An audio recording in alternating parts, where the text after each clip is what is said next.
人生，畫面忽然黑暗，損毀了的我是同微笑，碰已經寫了，沒靈魂沒有心，這空空已經不無法再憐憫，不應再費力重折磨，春秋不可算了人，別行。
今次好似係你第一次做我哋演唱會嘉賓啊？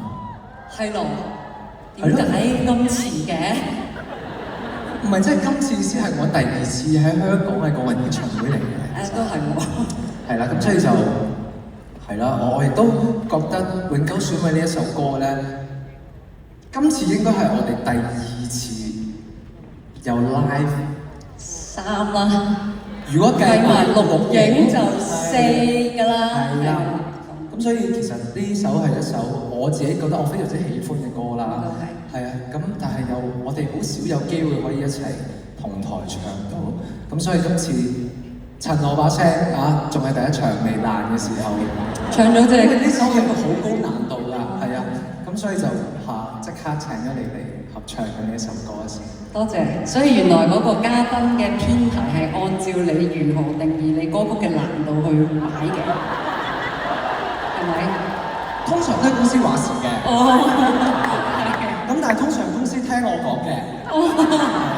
係咯，咁咯。咁啊，講我哋傾少偈啦。其實你有冇印象你第一次見我係幾時嘅咧？第一次見你，我其實冇乜印象。當時咧，我係啱簽咗入華納啦。係。我哋係喺一個飯局，即係打邊爐相遇嘅。記得啦，嗰次係第一次嚟㗎。跟住我仲特登行埋嚟，我話好中意你呢個層女。係啊，跟住我嗰陣秒速就心諗，呢個公司新簽呢個人，口花花咁樣。我哋已經好快俾咗呢個第一印象你啦。係。有過嚟獻殷勤係。係啦。係。咁同埋咧，跟住就我哋嘅合作，其實跟住就係你幫我填詞啦，係嘛？定定係寫歌先嘅，填詞先嘅。填詞先嘅好似第二人格啦，冇錯。跟住我有一首比如我收翻啦，但係有一首再俾過你喎，又一首再俾翻我喎。咁呢首勁嘢嚟㗎呢首，大家轉頭可能會有得聽，睇下會聽。咁啊，事不宜遲啦，我要落去換碌扮靚靚啦。冇問題。咁啊，我就叮囑咗陳蕾嘅，我話喂，呢個時候講5分鐘先，因為我化妝比較耐，跟住先至好唱歌係嘛？好，我交個台俾陳蕾 ，thank you。